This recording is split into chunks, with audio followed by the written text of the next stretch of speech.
حضرت جلال الدین رومی رحمۃ اللہ علیہ فرماتے ہیں، دنیا حاصل کرنا کوئی بری بات نہیں، لیکن جب دنیا کو آخرت پر ترجیح دی جائے تو پھر سراسر خسارہ ہی خسارہ ہے۔ جو شخص صرف آغاز پر نظر رکھتا ہے وہ بصارت سے محروم ہے، اور جو انجام پر نگاہ رکھتا ہے وہ دور اندیش اور عقل مند ہے، وہ کبھی شرمشار نہیں ہوتا۔ تیرا نفس اس خونخوار شیر سے بھی زیادہ خطرناک ہے جسے تو اندھے پن میں فریب خوردہ ہو کر اور گائے سمجھ کر پال رہا ہے۔ اس کا ڈسا ہوا پانی بھی نہیں مانگتا، ابھی وقت ہے، اپنی اصلاح کر لے۔ حضور صلی اللہ علیہ وآلہ وسلم کی محبت میں اگر جان بھی چلی جائے تو یہ گھاٹے کا سودا نہیں۔ دین کے راستے میں جب مشکلات آئیں تو ہمیں حضرت بلال رضی اللہ تعالی عنہ جیسی ہستیوں کی زندگیوں پر نگاہ ڈال لینی چاہیے۔ انسان اس خوش فہمی میں نہ رہے کہ اس کی بدعملی اور غلط کاری پر اس کی گرفت نہیں ہوتی۔ گرفت کا انداز مختلف قسم کا ہوتا ہے۔ اپنے آپ کو بے نام و نشان اور عاجز و مسکین رکھو تاکہ شہرت سے یہ حالت تم کو دور رکھے، کیونکہ شہرت سے گوشہ عافیت چھن جاتا ہے اور شہرت بہت سی بلائیں اپنے ساتھ لاتی ہے۔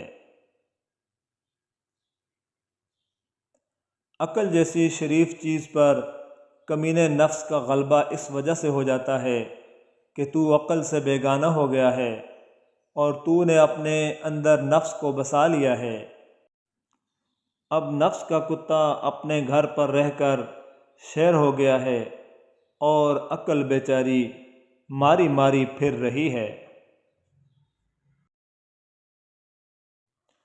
جو اللہ تعالیٰ کے احکامات کی پیروی کرتے ہیں، اللہ تعالیٰ دنیا و آخرت میں ان کا مقام و مرتبہ بلند فرما دیتا ہے۔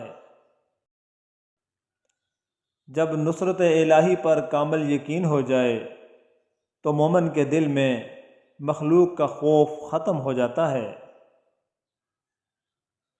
خدا کی حقیقت انسانی عقل سے بہت بلند ہے، اتنی بلند کہ اسے بیان بھی نہیں کیا جا سکتا۔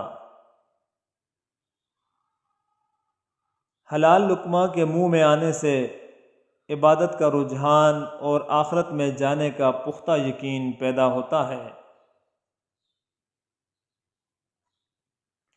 محبوب سے باہوش اور غیروں سے بے ہوش اور بے خبر ہونا ہی تکمیل عشق کی علامت ہے۔ پیر قبلہ کی مانند ہوتا ہے، اس کی طرف دور سے بھی رخ کرنے سے فیض حاصل ہو جاتا ہے۔ موت ایک تلخ حقیقت ہے، اسے شیریں حقیقت بنانے میں مصروف عمل رہو۔ نامناسب دعا آداب بندگی کے خلاف ہے۔ ہزاروں بہاریں گزر جائیں، کیا پتھر پہ پھول اگ سکتے ہیں؟ لیکن اگر پتھر خاک بن جائے تو اس خاک سے رنگ برنگے پھول اگ سکتے ہیں۔